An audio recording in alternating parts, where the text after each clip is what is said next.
நீங்கள் வியந்து பார்த்த டைரக்டர்ஸ் அவங்க கூட ஒர்க் பண்ணியிருக்கீங்களா அந்த மாதிரி? பாக்யராஜ் சாரோட ஒர்க் பண்ணிட்டேன். ஓகே. பொன்மகள் வந்தால் அவரோட ஒர்க் பண்ணேன். என்ன ஃபஸ்ட்டு வச்சு சான்ஸ் கொடுத்த ஆர்என்ஆர் மனோகர் சார் என் கூட மிருதனில் நடிச்சார். ஓகே. அவரோட ஒர்க் பண்ணிட்டேன். அப்புறம் முருகானந்தம் சார் கதாநாயகனில் வந்து டைரக்ட் பண்ணார். விஷ்ணு விஷாலும் நானும் சரண்யாமாவும் பேர் பண்ணோம். அவர் இப்போ 2 படம் என் கூட, இப்போ இன்ஃபினிட்டி நட்டி சார் படம் அதில் நடிச்சிட்டோம். அதில் ஒன்றா நடித்தோம். அவர் என் டேரக்டர். இந்த மாதிரி நிறைய விஷயங்கள் நடக்கும்போது தான் வந்து பாரதி ராஜா சார் அப்படின்றது எல்லாருடைய கனவு. அவரோட டைரக்ஷனில் நடிக்கணும்னு எல்லாருக்குமே ஆசை. கண்டிப்பாக. பட் நான் அவர் கூடவே நடித்தேன். கல்வன்ற படத்தில் G V Prakash sir hero. So அந்த டேரக்டர் யாருன்னா ராட்சசன் படம் வந்துச்சு இல்லையா, அதோட கேமராமேன் தான் இந்த டேரக்டர். ஓகே.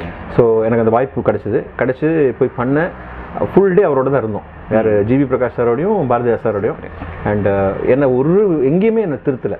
இது பண்ணு ரவி, அது பண்ணு ரவின்னு சொல்லும் போது எனக்கு பெரிய வெற்றியாக தெரிஞ்சுது. காலில் விழுந்து பிளெஸிங்ஸ் வாங்கிட்டு ஃபோட்டோ எடுத்துகிட்டு வந்தோம். அண்ட் அது மிகப்பெரிய ஒரு தருணம். ஏன்னா பாரதியா சார்ன்றது ஒரு கனவு. ஏன்னா அவரே வந்து பெரிய நல்ல நடிகர். இப்போ பார்த்தீங்கன்னா அந்த பாண்டிய நாடெல்லாம் படம் பார்த்துருப்பீங்க, குரங்கு பொம்மையெல்லாம். ஸோ அது பெரிய சந்தோஷம் எனக்கு. அது பெரிய ஃபுல்ஃபில்மெண்ட். கண்டிப்பாக சார். இவ்வளோ நேரம் உங்களோட டைமை எங்களுக்காக ஸ்பெண்ட் பண்ணி நாங்கள் கேட்ட எல்லா கொஸ்டின்ஸ்க்கு இவ்வளோ பொறுமையாக பதில் சொன்னீங்க. அதுக்கு ரொம்ப நன்றி. ரெண்டாவது, உங்களுக்கு வந்து நாங்கள் ஃபிலிமி ஃபாக்ஸ் சார்பாக சீக்கிரமாக சூப்பர் ஸ்டார் கூட ஒரு நல்ல கேரக்டர் நீங்கள் பண்ணணும் அப்படின்னு நாங்கள் விஷ் பண்ணுறோம். ரெண்டாவது, அந்த ரக்டான ரவுடி கேரக்டர் நெகட்டிவ் ரோலும் நீங்கள் சீக்கிரமாக பண்ணணும்னு நாங்கள் விஷ் பண்ணுறோம். Thank you all. தேங்க்யூ.